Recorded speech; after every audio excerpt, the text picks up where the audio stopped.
Olá, gente! Vamos hoje bater um papo com vocês, começando esse nosso ano, nos preparando agora para essas novas provas de vestibular, Enem e tudo mais que vem pela frente. Sistema reprodutor masculino e feminino. Estrutura aparelho reprodutor, aspectos fisiológicos, aspectos anatômicos, do que a gente entende e conhece pelas estruturas do aparelho reprodutor. Começando hoje com vocês pelo aparelho reprodutor masculino. Vamos lá, gente! A gente começa, obviamente, pelas gônadas masculinas, que são os chamados testículos, que vão localizar-se onde? Numa bolsa especial chamada de bolsa escrotal, ou simplesmente escroto, estrutura que garante aos espermatozoides o seu bom desenvolvimento, especialmente ligada à questão da temperatura. Por que testículo localizados na bolsa escrotal? A temperatura média para as células que se localizam no interior dos testículos, lá no interior dos chamados túbulos seminíferos, chamadas de células primordiais. Estas células primordiais, elas apresentam, para o seu desenvolvimento, elas precisam, na verdade, de uma temperatura adequada em torno de 35 graus e meio aproximadamente. Por isso, os testículos localizam-se na região da chamada bolsa escrotal. Lá no interior dos túbulos seminíferos, as células primordiais ou células germinativas vão trabalhar e desenvolver todo o processo da gametogênese, que é exatamente um assunto que nós veremos na sequência na aula de número 2. Então, aqui no interior da parede das células dos túbulos seminíferos, nós observaremos a estrutura, portanto, destas células especiais que vão desencadear o processo da produção dos espermatozoides. É comum que, às vezes, ao nascer, o bebê ainda apresente testículos na região do abdômen, o que normalmente acaba acontecendo, o seu descimento, nos primeiros meses ou primeiro ano de vida. Se isso não acontecer, aí isso vai caracterizar uma anomalia, uma doença chamada de criptorquidia. Essa anomalia caracteriza-se pelo quê? Pelo não descimento dos testículos para a bolsa escrotal. Vou repetir para você, ó. Criptorquidia caracteriza-se então pelo não descimento dos testículos para a bolsa escrotal. Consequência, esterilidade. Não deixa de haver a produção dos hormônios ou do hormônio masculino, a testosterona, mas nesse caso em especial, o indivíduo deixa de produzir os espermatozoides devido exatamente a essa questão, aumento da temperatura. Então, lá dos testículos, os espermatozoides, quando são produzidos, portanto, aqui, passam agora para essa outra bolsa, localizada sobre o testículo, chamada de epidídimo. No epidídimo, eles podem passar a mais de 30 dias, até 40 dias, eventualmente, onde ocorre o amadurecimento dos espermatozoides, onde eles ganham motilidade. Então, são produzidos nas células das paredes dos túbulos seminíferos, passam para o epidídimo, onde amadurecem, ganham motilidade e no momento da ejaculação são liberados do epidídimo, seguindo pelos ductos espermáticos, começando pelo canal deferente, que é um canal que sai dos testículos lá da bolsa escrotal, vai aqui ó, pela região do abdômen, passa ao lado da bexiga urinária, onde os espermatozoides vão agora passar por uma vesícula especial, chamada de vesícula seminal. Ela é uma glândula importante, nós vamos falar dela daqui a pouquinho. Os espermatozoides passam pelo seu interior, atravessam a próstata, mas não passam pelo interior dela. Atravessam a próstata e seguem ao longo do canal da uretra, que vai abrir-se no meio externo. A uretra passa no interior, no meio do chamado corpo esponjoso, e aqui nós temos ao lado os chamados corpos cavernosos, que são em número de 2. Corpo esponjoso, corpos cavernosos, são tecidos especiais que têm a grande capacidade, portanto, de entumecer-se devido ao aumento do fluxo sanguíneo. É, na verdade, o aumento do fluxo sanguíneo controlado pelo sistema nervoso autônomo, por isso o homem não tem controle sobre o mecanismo da ereção, mas sim, na verdade, esse processo de excitação que leva ao mecanismo do aumento do fluxo sanguíneo e ereção do órgão reprodutor masculino necessário, é claro, para a cópula, para que os espermatozoides sejam depositados bem junto à região do colo do útero, aumentando ainda mais a chance de vida desses espermatozoides e o seu desenvolvimento. Então, essas são as estruturas anatômicas básicas e gerais do aparelho reprodutor masculino. Vale a pena a gente acrescentar também nesse nosso assunto de hoje as chamadas glândulas anexas do aparelho reprodutor masculino. Entre elas nós temos quem? A vesícula seminal, que é uma glândula que vai produzir principalmente uma secreção muito rica em frutose, que vai garantir a nutrição dos espermatozoides para que eles possam fazer o seu desenvolvimento e garantir a sua chegada lá na tuba uterina, onde vão realizar a fecundação.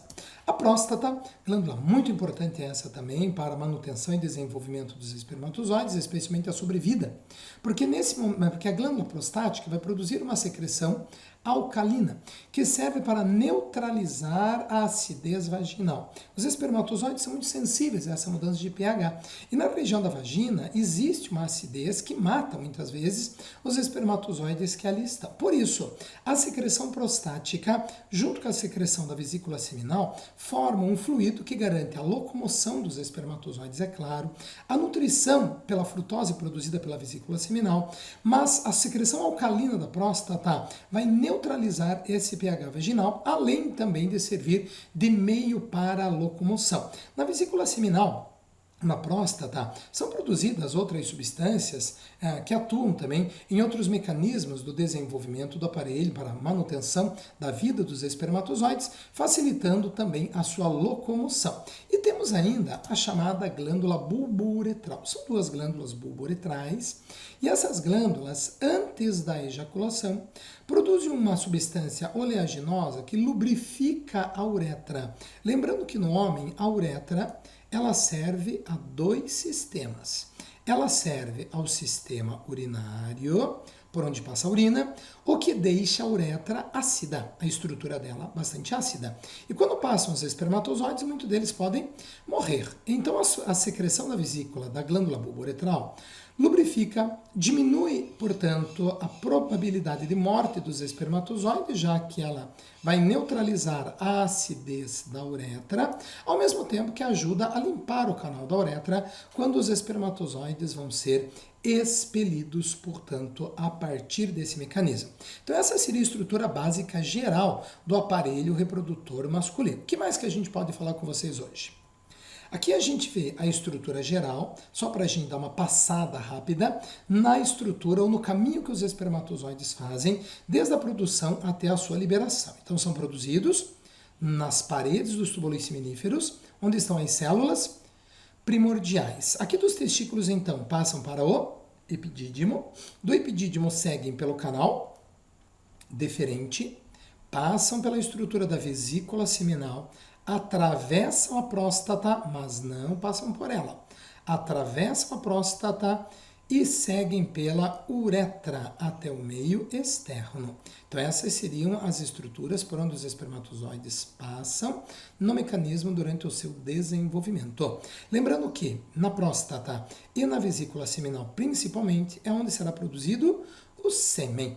Então o sêmen não é produzido nos testículos, mas sim na próstata e na vesícula seminal. Por este motivo, a cirurgia de esterilização masculina ou anticoncepção, dependendo de como se observa esse ponto de vista, a chamada vasectomia, ela consiste no corte do canal deferente. Veja, aqui é feito a secção do canal deferente. Aqui a gente vê na cirurgia mesmo, é pinçado o canal deferente, feito o corte, retira um pedaço do canal deferente. E algumas perguntas que são comuns a respeito disso. O indivíduo vasectomizado continua liberando testosterona naturalmente? Claro que sim. A testosterona é produzida por células especiais presentes nos testículos, as chamadas células de Leydig, que estão aqui no interior do testículo, e quando estimuladas por um hormônio chamado de LH ou ICSH, esse hormônio que é produzido na glândula chamada de hipófise, essa glândula produz o hormônio LH ou ICSH que vai estimular as células de Leydig no interior do testículo, fazendo com que estas células passem a produzir a testosterona, que é liberada diretamente na corrente sanguínea. Então não tem nenhuma relação com o canal deferente. Esse outro hormônio, o FSH, é um hormônio que estimula a gametogênese, a espermatogênese no homem, que é um assunto que a gente vai discutir com vocês no nosso próximo encontro, no nosso próximo vídeo.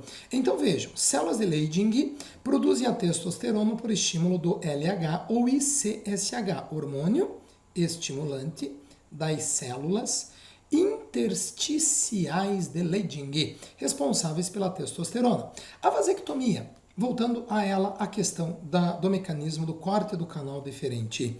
O indivíduo vasectomizado continua tendo ejaculação normal? Normal, porque o mecanismo da ejaculação, o sêmen, você lembra que é produzido pela vesícula seminal e especialmente pela próstata, portanto não interfere em nada no mecanismo da ejaculação. O indivíduo vasectomizado continua produzindo espermatozoides normalmente? Basicamente sim. E esses espermatozoides, à medida que vão sendo produzidos, vão sendo reabsorvidos, quando não são eliminados. Isso acontece em qualquer situação, não precisa ser apenas na questão da vasectomia.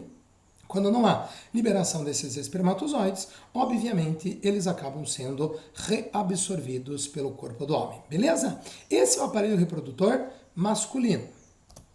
Quando falamos do aparelho reprodutor feminino, o que nós devemos observar aqui então? Estruturas gerais do aparelho reprodutor feminino. Vamos começar lá pelas gônadas femininas, né? Os chamados ovários, que também são em número de 2. Só que no caso das mulheres, os ovários trabalham de forma alternada. Num mês o ovário direito, no outro mês o ovário esquerdo. Esses ovários então vão produzir um único gameta a cada mês. Isso na lógica, na teoria, claro que sempre temos casos e exceções, mas como regra, um único gameta a cada mês, popularmente chamado de óvulo. Nós, na verdade, sabemos que o nome correto dele é um ovócito secundário, mas isso também fica para a aula de gametogênese feminina, mecanismo de formação dos gametas femininos. Então vejam, quando é produzido o óvulo, esse óvulo é produzido no ovário, liberado dele e capturado pelas franjas da tuba uterina, que vai levá-lo até a estrutura do útero, onde o embrião vai se desenvolver. A vagina, a estrutura por onde deve passar o bebê e o órgão copulador feminino. Então, quando ocorre o mecanismo da ovulação, que a gente pode observar nessa figura, o folículo ovariano, ele se rompe, arrebenta mesmo e libera o gameta nesse momento, nessa vesículazinha que é liberada, o ovócito secundário. Esse ovócito secundário é capturado, então, pelas franjas da tuba uterina e vai percorrer o seu interior. As franjas, a estrutura interna da tuba uterina, ela é toda ciliada, existe movimento, portanto, de bater desses cílios, que vão empurrando esse gameto feminino ao longo do seu interior. Para que a fecundação tenha sucesso mesmo, ela deverá ocorrer aproximadamente no terço médio da tuba uterina, para que cerca de 6 a 8 dias depois o embrião chegue no útero, na forma de uma figura especial chamada de blastocisto, que já é a blástula em mamíferos. Se a fecundação ocorrer muito à parte superior da tuba uterina, não vai haver tempo suficiente para transformar-se nessa figura e provavelmente haverá um aborto. Então, para que a fecundação se concretize de forma efetiva, ela deve ocorrer no terço médio da tuba uterina, onde os espermatozoides aqui garantem a fecundação. Ele divide-se em 2, 4, 8, até chegar mais ou menos a cerca de 128, ou aí um número maior de células, na forma de blastocisto, onde este cairá no útero e vai implantar-se no endométrio uterino. O endométrio é uma musculatura especial que foi desenvolvida a partir de um hormônio feminino chamado de estrógeno. Isso também é assunto para o futuro, aula de hormônios femininos e hormônios masculinos ligados à reprodução. Esse estrógeno vai estimular o desenvolvimento do endométrio, preparando esse útero para receber o embrião nesse fenômeno da chamada nidação. Vamos ver aqui de novo com vocês.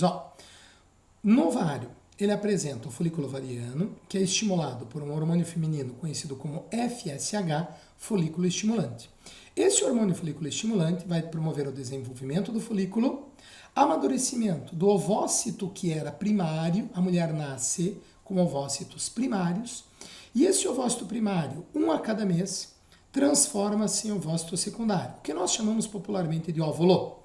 Pelo estímulo do LH, agora um outro hormônio, o hormônio luteinizante, promoverá o mecanismo da ovulação. Nesse momento, é liberado o ovócito 2, ou, se quisermos usar o termo mais popular, o óvulo, capturado pelas franjas da tuba uterina, onde, se aqui houver espermatozoides, poderá haver a fecundação.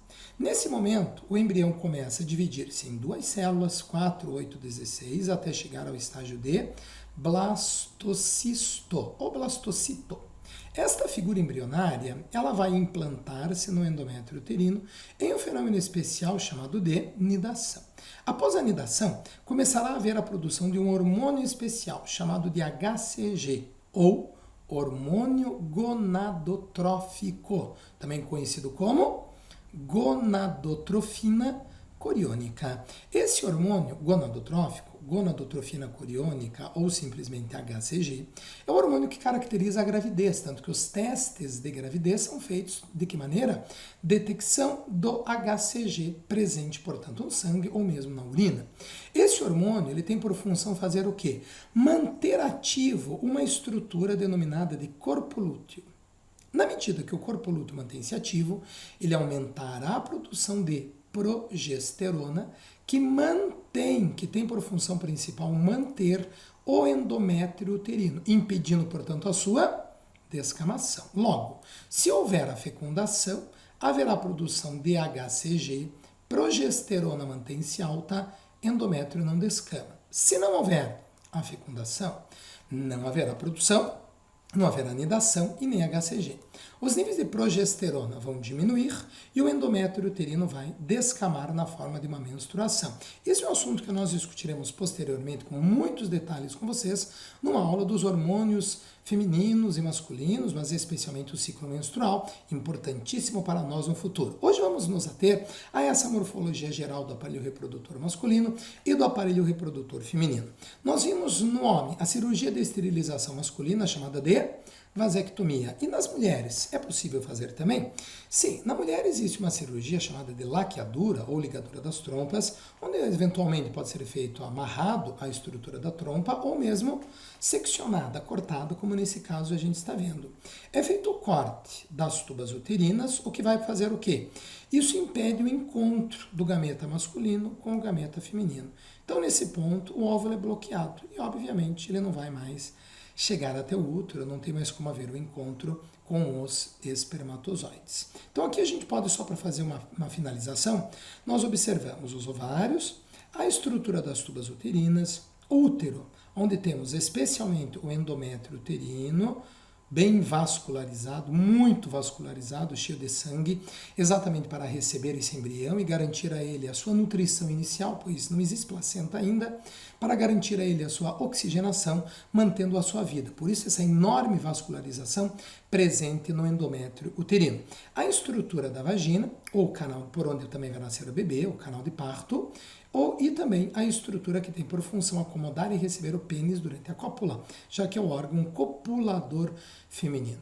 Esses, então, são os principais componentes da estrutura do aparelho reprodutor feminino, lembrando a estrutura interna. Externamente, a gente pode citar ainda o clítoris, que é o órgão excitatório feminino, é um micropênis, na verdade, órgão excitatório feminino, a estrutura da uretra na mulher, que é separada do canal vaginal.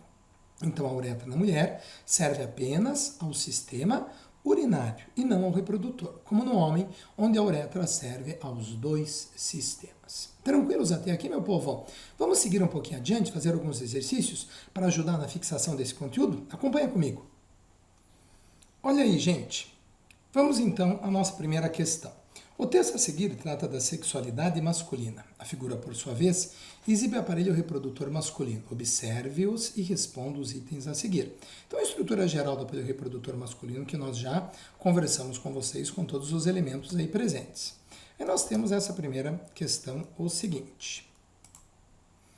Segundo a escritora americana Susan Fallucci, os homens estão vivendo a crise da masculinidade, cujos sintomas são depressão, suicídio, comportamentos violentos e aumento das cirurgias estéticas, o abuso de esteroides, a grande procura de substâncias que melhorem o desempenho sexual, etc. E assim a gente observa essas questões relacionadas ao aparelho reprodutor. Na primeira questão, a impotência é uma disfunção erétil que incapacita o homem da plena satisfação sexual e cujas causas podem ser de origem orgânica ou psicológica.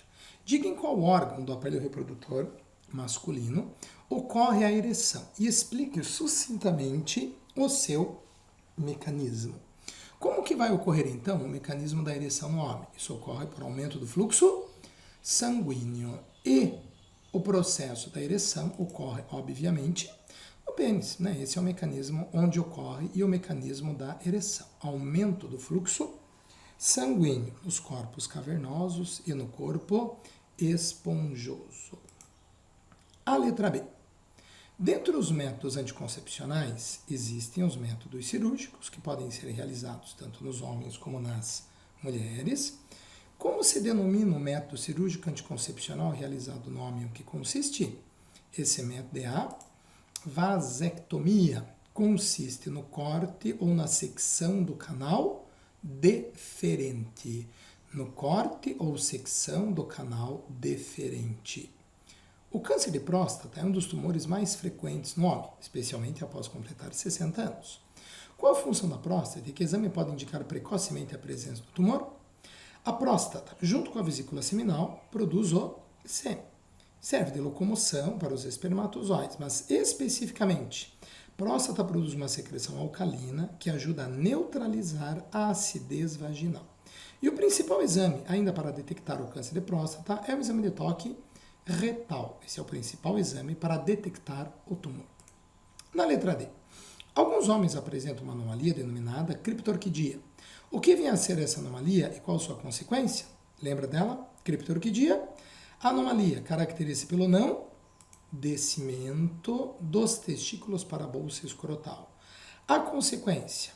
A esterilidade, que vem a acontecer, portanto, na criptorquidia. Aí nós passamos para a questão número 2. Sobre os aparelhos reprodutores masculino e feminino e sobre o controle hormonal nos homens e nas mulheres. É correto afirmar: os túbulos seminíferos, localizados nos testículos, são responsáveis pela produção dos hormônios masculinos? Não. Nos túbulos seminíferos haverá a produção dos espermatozoides. Os hormônios masculinos, ou o hormônio masculino, a testosterona, será produzida nas células de Leydig nos testículos. A testosterona, item 2, estimula a formação de espermatozoides. Sim, ela atua junto com o FSH.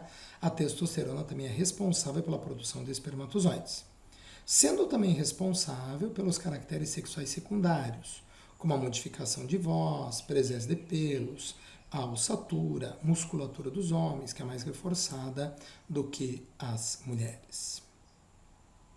Os ovários, conhecidos como gônadas femininas, produzem os gametas femininos. Sim, o ovócito 2 em especial. E também os hormônios estrógeno e progesterona. Perfeito, esses dois são hormônios ovarianos, estrógeno e progesterona. FSH e LH na mulher são os hormônios hipofisários. 08. Os espermatozoides, durante o processo de ejaculação, passam pelas glândulas seminais, sim, pela próstata, pelo canal deferente e pela uretra. Não, gente, não há passagem dos espermatozoides pela próstata. Passam, então, os espermatozoides pelas glândulas seminais, mas não passam pela próstata. A atividade ovariana é regulada pelos hormônios gonadotróficos, FSH e LH, secretados pela adenipófise. Então, quem controla a produção dos hormônios ovarianos, estrógeno e progesterona, são os hormônios gonadotróficos, FSH e LH. Então, ela é controlada por estes hormônios. Maravilha? Seguimos adiante? O Brasil é uma nação que não enfrenta problemas com superpopulação. Por isso, nesse país não existe um programa oficial de controle de natalidade. Desta forma, a reprodução humana ocorre de forma livre, natural, algumas vezes até irresponsável e inconsequente, causando inúmeros problemas, principalmente para famílias menos privilegiadas financeiramente. Pois é claro, o custo de filhos e ter uma garantia ao desenvolvimento, o mecanismo, portanto, de nutrição adequada, isso, claro, que custa dinheiro. Quantas vezes famílias acabam apresentando um número de filhos muito grande, ou mesmo, muitas vezes, jovens demais, né, para a manutenção. Quanto às palavras em destaque no texto, analise as afirmativas abaixo e identifique as verdadeiras ou falsas. Reprodução humana. A próstata, vesículas seminais e bexiga são glândulas acessórias do sistema reprodutor masculino. Bexiga não, né, gente? Próstata, vesícula seminal e bulbo uretral. Os testículos produzem os espermatozoides, sim. E também a produção do hormônio masculino, a testosterona? Perfeito, isso é verdadeiro. Os ovários produzem os ovócitos, sim, e os hormônios femininos, estrógeno e progesterona. Ovócito secundário, que é o verdadeiro gameta feminino. Ele é produzido nos ovários, portanto, isso é verdadeiro. O útero é um órgão feminino onde ocorre o desenvolvimento embrionário fetal. O embrião, depois de fecundado na tuba uterina, passa pelo seu interior e vai desenvolver-se até o seu termo na estrutura que é o útero. A ereção peniana é causada exclusivamente pelo aumento do volume sanguíneo no corpo esponjoso. Lembra que tem corpo esponjoso e corpo cavernoso. Então, o mecanismo de ereção se dá a partir do aumento do fluxo sanguíneo, tanto corpo esponjoso como corpos esponjosos e no corpo cavernoso, ok? Então, isso é falso, é claro. Seguimos adiante. Número 4. Os seres humanos reproduzem sexuadamente, com os gametas masculino presente no sêmen, fertilizando os óvulos ou ovócito 2 no sistema genital feminino. Além de espermatozoides, o sêmen humano é formado por secreções de glândulas anexas ou acessórias, próstata, vesícula seminal, bulbo uretral. Cite o nome de 3 glândulas anexas presentes no sistema genital masculino. O sistema genital masculino são próstata, vesículas ou glândulas seminais e glândulas bulbouretrais, ou antigamente chamadas de glândulas de Cooper. Mas é bom você lembrar desse nome que eventualmente pode aparecer para você. Tranquilo, né? Moleza, viu só que a gente responde o que a gente quiser aí com esses tópicos que nós acabamos de ver hoje. Relacione 4 diferentes funções exercidas pelas secreções das glândulas anexas. A secreção prostática tem por função neutralizar o pH ácido da vagina. Ao mesmo tempo, facilita a mobilidade dos espermatozoides, serve de meio de locomoção. Vesículas seminais, líquido nutritivo, rico em frutose para garantir exatamente a nutrição dos espermatozoides ao longo do trajeto até realizar a fecundação. Glândulas bulbouretrais liberam secreção que lubrifica, facilitando a relação sexual, além de limpar a uretra dos resíduos da urina, diminuindo, portanto, a acidez. Então, funções exercidas de um modo geral: nutrição, controle do pH, transporte de espermatozoides, aumento do volume de esperma, lubrificação, limpeza da uretra. Mas lembra, se você tem uma questão discursiva em que ele pede 4 funções, você vai relacionar 4. Não coloque nada mais do que isso. 3 são 3. 2 funções, cite 2. Por mais que você saiba outras, é importante focar apenas naquilo que é pedido na questão. Número 5. Universidade Federal do Paraná do Litoral.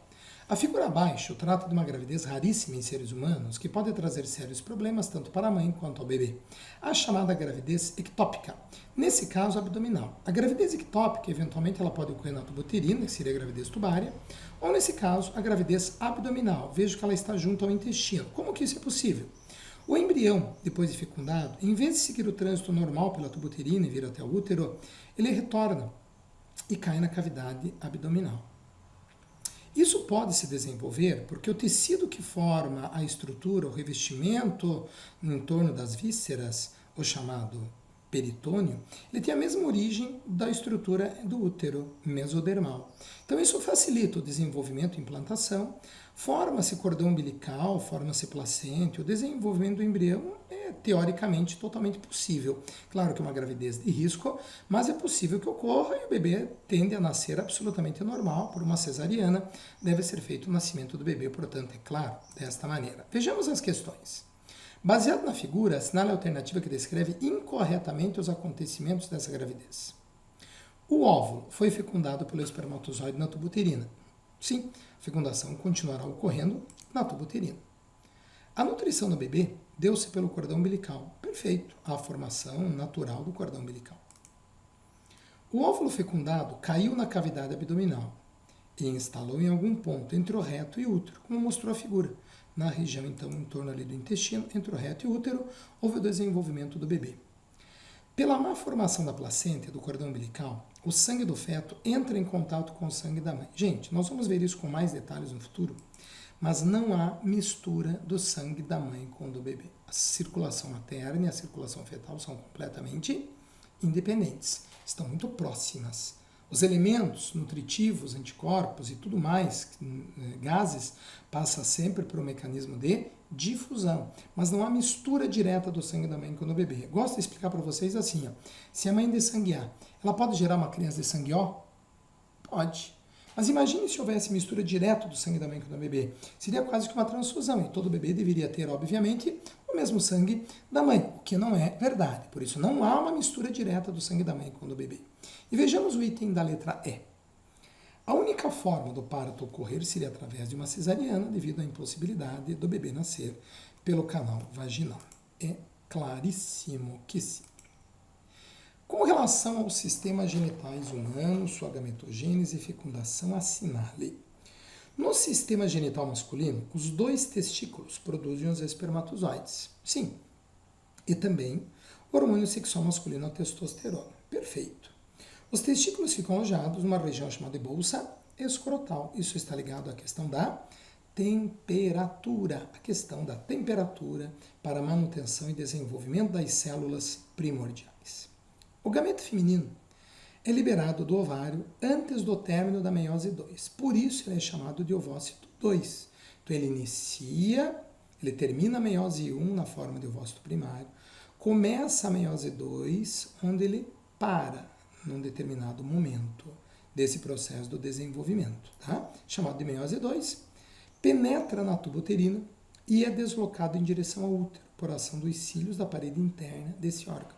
Então eles batem transportam esse ovócito secundário até a região do útero. Muito bom. 4. Após a fecundação, no interior do óvulo, o espermatozoide tem redução do seu número de cromossomos para fenômeno denominado anfimixia. Absolutamente. O espermatozoide, quando fecunda o óvulo, ele já apresenta 23 cromossomos simples. Então não há redução. A anfimixia caracteriza-se pela união do pronúcleo masculino com o pronúcleo feminino. Então, o núcleo haploide do espermatozoide vai juntar-se ao núcleo haploide do óvulo. Nesse caso, óvulo mesmo, ele já transformou-se, ele já terminou a meiose 2, já é óvulo quando os núcleos dos gametas se fundem. Então, isto é falso.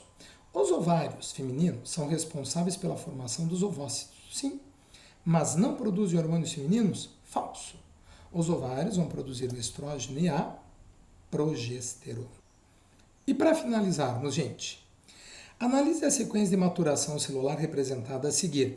Esse, na verdade, é o processo chamado de espermiogênese, onde a partir de células chamadas espermátides, complexo de Golgi, nós temos a formação do espermatozoide. A pergunta simples e básica é: em qual órgão esse processo ocorre? Esse mecanismo todo vai ocorrer nos testículos, na parede dos túbulos seminíferos, onde estará havendo a formação dos espermatozoides. Gente, muito obrigado mais uma vez pela presença e paciência de todos aqui. Espero que isso tenha ajudado. Entre lá no nosso canal, dê o seu ok, inscreva-se lá, que nós vamos semanalmente postando vídeos para vocês, uma sequência completa de uma programação inteira de biologia que vai ajudar bastante a você nos seus estudos e no seu desenvolvimento. Um grande abraço para vocês, beijo, até mais vemos.